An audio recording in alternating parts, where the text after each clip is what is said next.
नमस्कार, स्वदेश न्यूज देख रहे हैं आप। मैं हूं आपके साथ ऋषभ सोनी और लेकर आया हूं छत्तीसगढ़ की खास डिबेट, जिसमें आज हम बात करेंगे कलेक्टर रेट पर हो रही कलह की। छत्तीसगढ़ सरकार ने जमीन की गाइडलाइन दरों को लेकर एक बड़ा और ऐतिहासिक फैसला लिया है। सालों बाद किए गए संशोधन में शहरी और ग्रामीण दोनों क्षेत्रों में जमीन की दरों का वैज्ञानिक और तर्कसंगत पुनरीक्षण किया गया है। सरकार का दावा है कि इससे किसानों, भूमिस्वामियों और आम नागरिकों को सीधा लाभ मिलेगा। वहीं कांग्रेस इसे जन विरोधी कदम बता रही है। गाइडलाइन पर क्यों मची है गदर, इसी पर आज हम करेंगे चर्चा, लेकिन उससे पहले देखेंगे एक रिपोर्ट। तो सरकार का बड़ा फैसला, गाइडलाइन दरों का वैज्ञानिक पुनरीक्षण। किसानों को 3 गुना से ज्यादा मुआवजा मिलेगा। शहरी क्षेत्रों में गाइडलाइन में 20% तक की वृद्धि की गई है। ग्रामीण क्षेत्रों में 50% से 300% तक की बढ़ोतरी हुई है। रोड वाइज और मैपिंग आधारित नई दरें लागू की गई हैं। बैंक लोन में भी ज्यादा राशि मिलेगी। अब छत्तीसगढ़ में 8 वर्षों से जो गाइडलाइन है वो नहीं बदली गई थी। अब वैज्ञानिक ढंग से संशोधन किया गया है। सरकार का दावा है कि नई गाइडलाइन से जमीन का वास्तविक मूल्य तय होगा और किसानों को मुआवजे में सीधा फायदा मिलेगा। सरकार का दावा है ये फैसला किसानों, भूस्वामियों और आम नागरिकों के हित में है। सरकार की मंशा है कि हर नागरिक को उसकी संपत्ति का सही और उचित मूल्य मिले। इसको लेकर मुख्यमंत्री विष्णुदेव साय ने एक बयान भी दिया है। वहीं ओपी चौधरी ने भी एक बयान दिया। सरकार के अनुसार ये पुनरीक्षण 2017-18 के बाद पहली बार व्यापक स्तर पर किया गया है। नई गाइडलाइन दरों के तहत शहरी क्षेत्रों में लगभग 20% तक तार्किक वृद्धि की गई है, जबकि ग्रामीण क्षेत्रों में 50 से 300% तक का इजाफा किया गया है। सरकार का दावा यह भी है कि फैसला किसानों और आम नागरिकों के हित में है।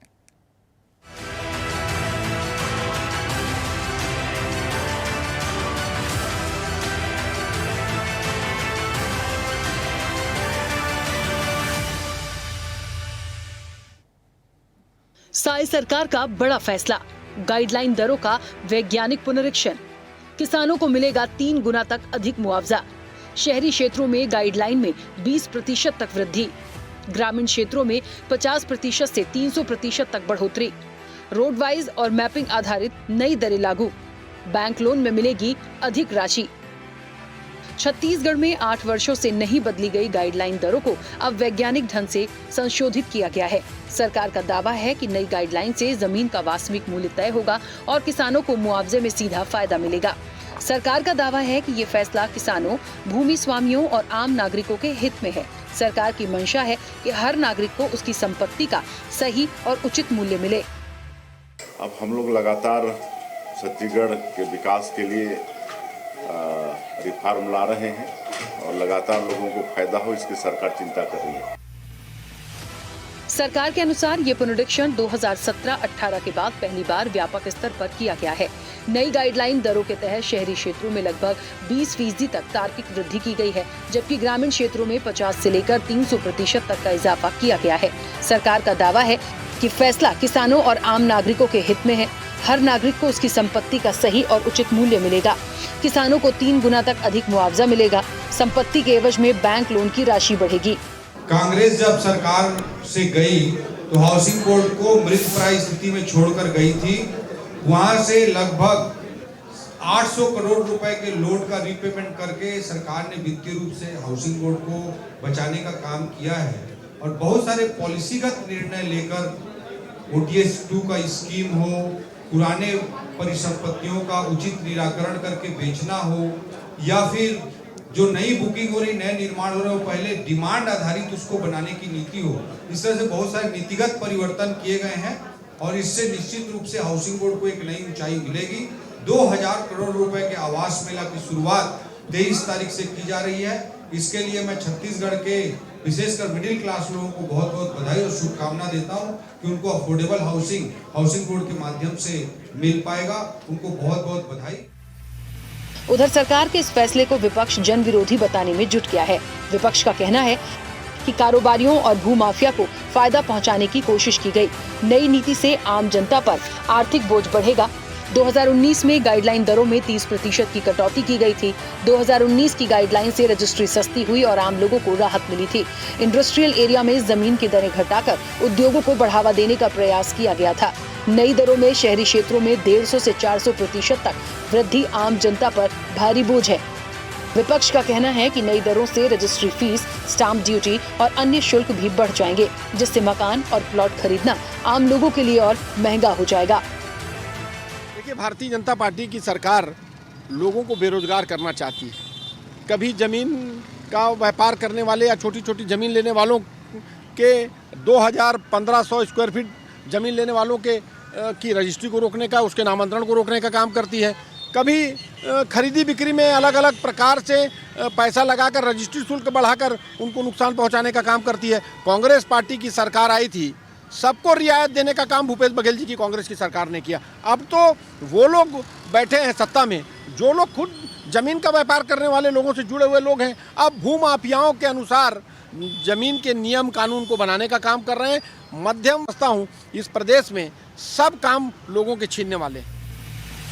20 नवंबर 2025 से लागू हुई इन नई गाइडलाइन की दरों के बाद जमीन की खरीद बिक्री, मुआवजे के निर्धारण और बैंकिंग प्रक्रिया में बड़े बदलाव देखने को मिलेंगे। सरकार इसे ऐतिहासिक और जनहितकारी फैसला बता रही है, जबकि विपक्ष इसे गरीब और मध्यम वर्ग विरोधी करार दे रहा है।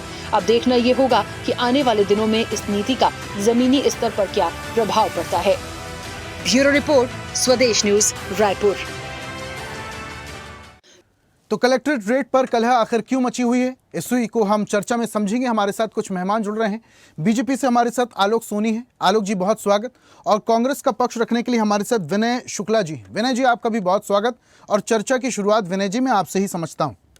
कलेक्टर रेट को लेकर आप लोग आरोप लगा रहे हैं कि सरकार गरीबों का हक छीन रही है, और कांग्रेस के शासनकाल में जो रेट था वो बहुत बेहतर था। कंपेयर करें तो कैसे बेहतर था, जरा हमारे दर्शकों को ये समझाइए।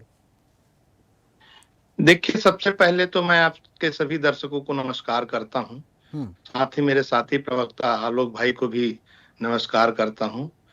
देखिए, जो साय सरकार है अपने नीति और जो कानून बना रहे हैं उससे छत्तीसगढ़ की जनता को काफी नुकसान पहुंचा रहे हैं। सबसे ज्यादा नुकसान तो मिडिल क्लास और गरीब लोगों को होते जा रही है, और भू माफियाओं को संरक्षण देने का काम ये भारतीय जनता पार्टी धीरे धीरे करने जा रही है।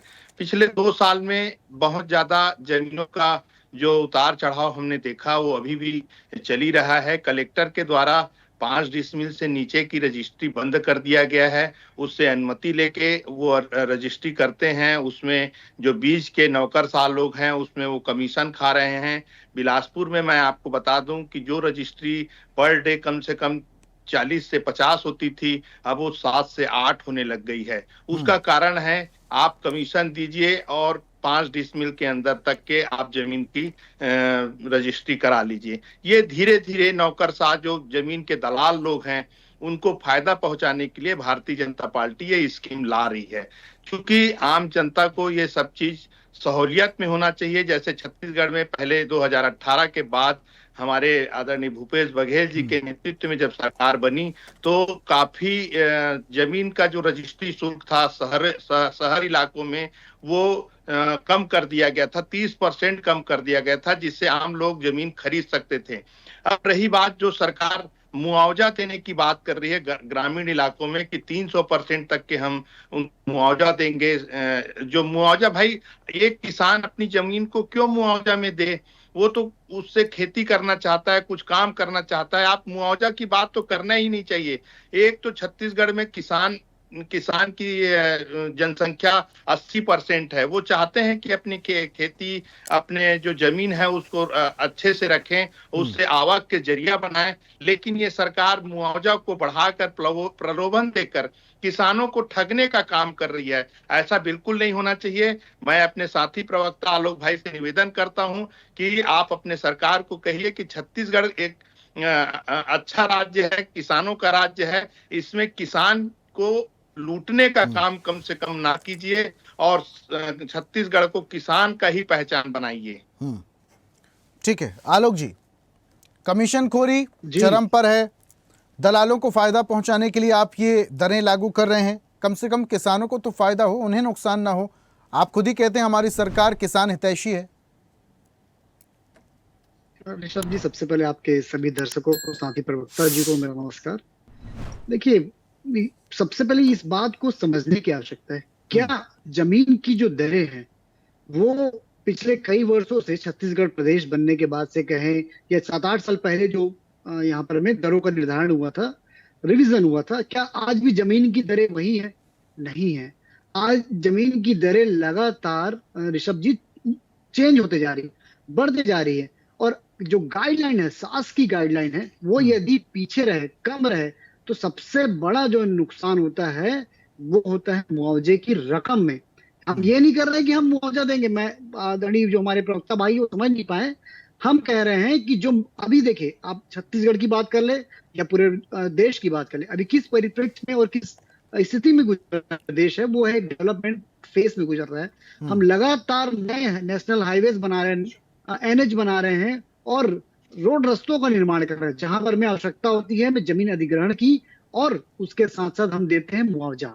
अब जब जमीन अधिग्रहण, आपने सुना होगा भारतमाला प्रोजेक्ट में किस तरह से यहाँ पर में फर्जीवाड़ा हुआ, उसका मुख्य रीजन ही यही था कि छोटे छोटे पैच में जमीन को बना करके अधिक मुआवजा दिलवाने की कोशिश की गई। उसी को, इन्हीं सब भ्रष्टाचार को रोकने के लिए सरकार ने जो गाइडलाइन की दर है उसे युक्तियुक्तकरण करने की कोशिश की है, ताकि जब मुआवजे की राशि जो है वो डिसाइड की जाए, तो वह चाहे छोटे प्लॉट हो या बड़े प्लॉट हो, उसमें किसी तरह के भ्रष्टाचार से बचा जा सके। साथ ही साथ जो भी भूस्वामी है, चाहे वो किसान हो या कई बार बंजर भूमि भी होती है, सब ऐसा नहीं कि सभी भूमि जो है वो कृषक भूमि ही अधिग्रहण में आती है, जब सड़कें बनती है या नेशनल हाईवे बनते हैं, और जिसकी अभी छत्तीसगढ़ में बहुत ज्यादा मैं समझता हूँ आवश्यकता है कनेक्टिविटी बढ़ाने की। हम इंडस्ट्रियलाइजेशन की तरफ जा रहे हैं, विकास की तरफ जा रहे हैं। तो जो ये जो बाधा बन रही थी, इस विकास में जो बाधा बन रही थी, वो सबसे बड़ी बाधा थी कि अगर सही दर का निर्णय नहीं होता है तो जो मुआवजा है वो बहुत कम हो रहा था। ये नुकसान था किसान भाई को, जिसे सरकार ने अच्छा करने की कोशिश की है। दूसरी बात, आपने देखा होगा कि जब हम घर खरीदते हैं, लोन लेने बैंकों के पास जाते हैं, तो बैंक जो है, जो लोन की जो रकम है वो डिसाइड किया जाता है, वो किया जाता है आपके गाइडलाइन रेट के अनुसार में, जबकि उसके जमीन का जो मार्केट रेट का है वो काफी ऊपर होता है, और कलेक्टर गाइडलाइन जो है वो काफी नीचे। उससे जो लोन का निर्धारण है वो बहुत कम मात्रा में होता है। तो जो एक घर बनाने का जो ख्वाब एक मिडिल क्लास, एक निम्न वर्ग का, एक हायर क्लास का भी व्यक्ति जो अपना पूरा करना चाहता है, उसमें भी परेशानी होती है। और जब कलेक्टर गाइडलाइन ऊपर होगा तो जो बैंक भी जो है वो अच्छे दरों पर और अच्छे बड़े परसेंटेज में जो है वो लोन प्रोवाइड कर पाएगी, जिससे जो एक घर बनाने का सपना है वो आम आदमी का, आम व्यक्ति का पूरा हो पाएगा। जहां तक छूट देने की बात है, जो पूर्ववर्ती जो महिलाओं को जो छूट थी वो जारी है, और ये एक संवेदनशील सरकार है। ऐसी भी आवश्यकता होगी, जैसा भी जरूरत होगा उसके अनुसार और भी निर्णय आगे लिए जाएंगे। कांग्रेस कह रही है उनके शासनकाल में जो दरें थी वो ज्यादा फायदेमंद थी। उसी पे आ रहा हूँ, देखिए बिल्कुल उस पे ही आता हूँ। कांग्रेस शासनकाल में कुछ भूमाफिया, आपने अगर दरों को कम किया है तो उसके पीछे सीधा सीधा ये नजर आता है कि आप उन कुछ चुनिंदा लोगों को फायदा पहुंचाने के लिए आपने दरों को कम किया, ताकि वो अपनी काले धन की, काले कमाई को जो है वो जमीनों में खपा सके। इसीलिए कांग्रेस ने इस तरह की जो निर्णय लिए थे अपने शासनकाल में, जिसे हमारी भारतीय जनता पार्टी की सरकार जो है सुधार रही है, और जितने सुधारने के प्रयास है वो किए जा रहे हैं। ठीक है विनय जी, आपके शासनकाल में जो दरें थी वो सीधा सीधा भूमाफियाओं को फायदा पहुंचाने के लिए आप लोगों ने वो दरें निर्धारित की थी। अब सरकार इसमें बदलाव कर रही है तो आप लोगों को समस्याएं हो रही हैं। समस्या हमको नहीं हो रही है, आम जनता को हो रही है। देखिए, पहले 5 सालों में लोग, गरीब लोग, मिडिल क्लास लोग जो जमीन खरीदे और अपने मकान बनाए, उसकी संख्या आप देख लीजिए, और वर्तमान समय में 2 साल की संख्या देख लीजिए, जमीन आसमान का अंतर है। मेरे भाई जो बोल रहे हैं, हमारे भाजपा के साथी हैं, वो बोल रहे हैं कि हम डेवलपमेंट चाह रहे हैं, हम किसानों को ज्यादा मुआवजा दे रहे हैं, रोड बनाने के लिए जो जमीन आती है, ये सारा देखिए जो प्रोजेक्ट चालू होता है, अपन बेसिक बात करें तो लोग अगर प्रोजेक्ट चालू होता है तो इन्हीं के जो भूमाफिया लोग हैं वो आसपास के जमीन को खरीद लेते हैं। देखिए ये बहुत बड़ा षड्यंत्र है। हम जमीन स्तर पे जाएंगे तो आपको ऐसा लगेगा कि जितने भी मुनाफा भाजपा सरकार में लोग उठाते हैं वो कांग्रेस में नहीं। कांग्रेस का एक ही सिद्धांत रहता है, पूरे पब्लिक जो हमारे जनता है वो खुश रहे, उनकी जो भी समस्या है उसको हम समझाएं, सुधारें और उनको निम्न स्तर तक के जो भी रजिस्ट्री स्टाम्प पेपर है वो कम करें। लेकिन यहाँ पे आप खरीदने जाओगे तो मैं आपको एक चीज बताता हूँ, जो जमीन सरकारी रेट में 200 रुपए का है उसको अगर आप बढ़ा रहे हो तो वो जमीन 200 रुपए से ज्यादा बिकता है। जो दलाल लोग होते हैं उसको 400 और 600 में बिकते हैं। तो जो 400 का मुनाफा है उसके जरिए स्टाम्प लोग ज्यादा लेते हैं। ये सिलसिला लगातार हर बिलासपुर जिला हो, रायपुर जिला हो, दुर्ग जिला हो, आप देखिएगा यहाँ पे चरम पे है और भू माफिया का राज है। हम बेसिक बात करें, हम ऊपर की बात ना करें कि हम क्या कुछ ऐसा पैटर्न बनना चाहिए विनय जी, क्या ऐसा कुछ पैटर्न बनना चाहिए कि ये जो दलाली का समीकरण ये जड़ से खत्म हो जाए? दलाली होनी नहीं बिल्कुल चाहिए। नहीं हो सकता। देखिए मैं आपको बता दूं, ये दलाली का जो आंकड़ा है वो कम नहीं हो सकता क्योंकि सरकार उनके साथ खड़ी हुई है। लोग अपने हिसाब से जितने भी जमीन भूमाफिया लोग हैं उनका सहारा लेके, क्योंकि सबका एक कमीशन बंधा हुआ है।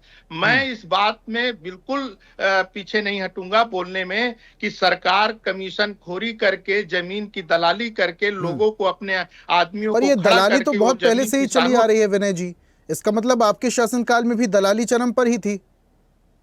नहीं, देखिए उसी को हम लोग, हमारी सरकार उसी को कम करके 30% कर दी थी ताकि जो रजिस्ट्री स्टाम्प हो कम हो और शासन का जो राजस्व है उसको जो दलाल लोग हैं वो ना उठा सके, डायरेक्ट राजस्व को मिले। लेकिन वर्तमान समय में जब से 2 साल हो गया है जमीन का रेट बराबर भारतीय जनता पार्टी वाले लोग कम और ज्यादा कर रहे हैं, कभी बढ़ा देते हैं, कभी कम कर रहे हैं, कभी ये लोगों को ठगने का काम ये कर रहे हैं। और ये मैं आपको एक मंसूबा इनकी बता दूं, ये तो शुरुआत है। यहाँ पे इनको जो जमीन और वृद्धि करना है, नेशनल हाईवे बनाना है या उसका मुआवजा देना है, किसानों को लूटने का काम ये सरकार कर रही है। और जो मुनाफा की बात कर रहे हैं 300% हम देंगे करके किसानों को बिल्कुल एक लालच दे रही है और उनकी जमीन को हथियाने की कोशिश करने वाली है। ये सरकार की मंसूबा बिल्कुल ठीक नहीं है। इसके लिए कांग्रेस पार्टी आंदोलन करेगी। ठीक है विनय जी, आखिरी कमेंट आलोक जी से। आलोक जी, आप कहते हैं किसान हितैषी पार्टी है आपकी, दूसरी तरफ किसानों को जो 300% का लॉलीपॉप दिया जा रहा है इससे सहमत तो विनय जी नहीं है और ना ही कांग्रेस है। दूसरी तरफ दलाली को भी आप लोग बढ़ावा दे रहे हैं। देखिए ऋषभ जी, मतलब एक सामान्य ज्ञान की बात है कि यदि रजिस्ट्री की दरें बढ़ रही है और ये जो दरों में इजाफा हो रहा है तो स्वाभाविक सी बात है। और हमने नियम बनाया है कि 5 डिसमिल से नीचे की जो जमीन है उसकी रजिस्ट्री नहीं हो सकती। तो ये अपने आप में दर्शाता है कि हम कहीं ना कहीं हम उस चोट करना चाहते हैं उस व्यवस्था में जब अवैध प्लॉटिंग होती थी और अवैध प्लॉटिंग करके यहाँ की गरीब जनता को लूटा जाता था। एक जो छोटा काम सा प्रश्न करना चाहता हूँ कांग्रेस शासनकाल में। ठीक है, दूसरी बात, एक साथ जवाब ले लूंगा आलोक जी, एक साथ जवाब ले लूंगा मैं। विनय जी पूछिए जल्दी से, एक सेकंड, समय मेरे पास कम है। एक साथ जवाब लूंगा मैं आलोक जी आपसे। जल्दी से विनय जी सवाल पूछिए, क्या पूछ रहे हैं आप? एक गरीब परिवार क्या 45 डिसमिल ही 5 डिसमिल ही जमीन उनको अगर जरूरत हो तो 3 डिसमिल लेना चाहें तो क्या आप उसकी रजिस्ट्री नहीं करेंगे? एक आम आदमी के पास 5 डिसमिल के लिए पैसा नहीं है, आप 4 डिसमिल 3 डिसमिल का रजिस्ट्री नहीं करेंगे तो वो कहाँ जाएगा? वो 5 डिसमिल तो ले नहीं सकता। आलोक जी, तो उसके लिए क्या व्यवस्था? आलोक जी, किसी की गुंजाइश अगर 3 डेसिमल की है, 5 डेसिमल की नहीं है तो वो क्या करेगा फिर? बिल्कुल, तो जो बेचने वाला है, जो खरीदने वाला है, उन्हें परमिशन की आवश्यकता होगी। और ऐसे जो भी व्यक्ति है जिन्हें अगर उन्हें बेचने की आवश्यकता है तो परमिशन लेके बेच सकते हैं। उसमें कम से कम परमिशन लेने के लिए पैसा ही ले रहे हैं। और आज यही तो ऋषभ जी, आज क्या हो रहा था छत्तीसगढ़ में कि छोटे छोटे किसानों से जमीन ले करके उनको जो है बिना रजिस्ट्री के जमीन जो है वो पलटी कर दी जा रही है, दूसरे लोगों को बेच दी जा रही है और विदाउट रजिस्ट्री बीच में जो है वो कमीशन खोरी की जा रही है। भू माफिया जो सक्रिय थे, इस पे लगाम लगाने के लिए ये 5 डिसमिल का नियम लाया गया। और ये वो कांग्रेस पार्टी है जिसने 18 लाख परिवारों का घर रोक लिया था प्रधानमंत्री आवास में। और वो हमें यदि सीख दें कि आप जो है घर बनाने वाले देखिए लोगों का आपको सपना तोड़ सीख रहे हैं, नहीं तो दे रहे हैं, मैं बेसिक समझता जानकारी हूं। दे रहे हैं, ये जी, जी। गलत बात है, नहीं, तो सीख नहीं दे रहे ये हैं। बेसिक जानकारी है, देखिए तो कॉमन छत्तीसगढ़ में आम लोग भी रहते हैं, जी। गरीब लोग रहते हैं, जिनको 2-3 तो डिसमिल की कॉमन आवश्यकता सेंस की होती है। बात है कि जो नहीं, सबसे कॉमन ज्यादा सेंस परेशानी जो हो रही थी वो भूमाफियाओं के यही इसी रूल की वजह से थी कि वो लोग जो है लोगों की जमीन को छोटे छोटे टुकड़ों में प्लॉटिंग कर रहे हैं, प्लॉटिंग करके दूसरों को बेच रहे हैं विदाउट एनी रजिस्ट्री। वो डायरेक्ट जो है सेल आउट कर दी जा रही है, जहां पर में सरकार जो हाथ बांधी खड़ी थी, आज कम से कम एक व्यवस्था बनी है कि यदि आपको बिल्कुल बेचनी नहीं सरकारी बनी है। आज परमिशन तो कमीशन और ज्यादा बढ़ गया और है, ऐसी नौकरशाह तो लोग आज आप कमीशन किसी भी लेने जमीन लग गए को हैं। जो एक एक अवैध जमीन रजिस्ट्री है, जो करने के लिए शासकीय जमीन 40-40 है, हजार रुपए ले रहे जो हैं। शासकीय मुझे जमीन जो है, पता चला उसको है, बेच नहीं पा रहे हो, तो ये जो व्यवस्था एक एक सरकार जमीन ने की दी है, रजिस्ट्री भारतीय जनता करने के पार्टी लिए ने दी है, 40-40 हजार अवैध घूस ले रहे प्लॉटिंग हैं। और भूमाफियाओं पे लगाम लगाने के लिए दी है। ये इसे गलत बात समझने है, की आप आवश्यकता बेसिक है। जानकारी रखिए। आज रजिस्ट्री आप जाओगे तो एक एक अधिकारी जो है वहां के रजिस्ट्रार लोग हैं, वो 3 और 4 डिसमिल जमीन को रजिस्ट्री कराने के लिए 40-40 हजार रुपए ले रहे हैं। ये बाकायदा बिलासपुर में हो रहा है। देखिए अगर पता आलोक जी कीजिए। देखिए, दलाली पर अगर कंट्रोल नहीं किया जाएगा तो इसका सबसे ज्यादा नुकसान राजस्व को और सरकार को होगा। इसमें आपको ध्यान देने की जरूरत है। हालांकि विनय जी देखिए, आपका जो कर्तव्य है, विपक्ष की भूमिका आप निभा रहे हैं, तो डंके की चोट पर आप बोलिए, सुझाव भी दे सकता है विपक्ष, क्यों नहीं सुझाव दे सकता है। बहुत शुक्रिया हमारे साथ जुड़ने के लिए आलोक जी, हमारे साथ जुड़ने के लिए, चर्चा में शामिल होने के लिए बहुत बहुत शुक्रिया। और आज हम बात कर रहे थे कलेक्टर रेट पर हो रही कलह की। कलह तो हो रही है क्योंकि रेट एक बार फिर से चेंज हो चुका है। इसको लेकर सियासी बयानबाजी भी देखने को मिल रही है। एक तरफ पक्ष कह रहा है कि हम किसानों के हित में काम कर रहे हैं, उनके हित में सोच रहे हैं। दूसरी तरफ विपक्ष कह रहा है कि गरीबों को नुकसान पहुंचाने के लिए, गरीबों का अधिकार छीनने के लिए सरकार ये कलेक्ट्रेट रेट लेकर आई है। अब इसका असर क्या होगा, ये आने वाला वक्त बताएगा। खास पेशकश में फिलहाल इतना ही। देखते रहिए स्वदेश न्यूज, सबसे पहले देश। और ऐसी ही ताजा खबरों के लिए लाइक, फॉलो और यूट्यूब पर सब्सक्राइब कर बेल आइकन जरूर दबाइए। और हर अपडेट के लिए विजिट कीजिए स्वदेशलाइव.com।